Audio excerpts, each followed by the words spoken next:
Hi friends, ఎలా ఉన్నారు అందరూ? మీరు బాగున్నారా? మేము బాగున్నాం. ఇప్పుడైతే నేను టమాటా బాత్ ఎలా చేసుకోవాలో చేసి చూపిస్తాను. టమాటా బాత్ అంటే ఇంకేదో అనుకోబాకండి, ఉప్మాలోనే ఇంకొక వెరైటీ ఇది. మా పెళ్ళైన కొత్తల్లో మా ఆయనకి టమాటా బాత్ చేస్తాననగానే మా ఆయనే అంటే మాకు బాతుల వ్యాపారం ఉంది కదా, అందువల్ల బాతు కోసి బాతు కూరతో మాంసం చేసేది, మాంసం కూర చేస్తున్నారేమో అని చెప్పేసి మా ఆయన అనుకున్నాడంట. తర్వాత ఇది చూసి ఇది టమాటా బాత్ ఎందుకు అయింది, ఇది ఉప్మా కదా అని చెప్పి మా ఆయన అన్నాడు. తర్వాత నుంచి మా ఆయనకి కూడా ఇది అలవాటు అయిపోయింది. ఇప్పుడు మా ఆయనకి ఫేవరెట్ అంటే ఇదే. ఉప్మా చేసి అస్సలు తిండు.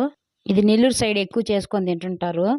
ఇంతకీ చెప్పాను కదా మాకు బాతుల వ్యాపారం ఉన్నిందనేసి. చాలా మంది ఏతాలు చేసేవారు పిల్లలు స్కూల్కి పోయేటప్పుడు నాతో ఉంటే, మా ఫ్రెండ్స్, బాతులోళ్ళు కూతురువి అని.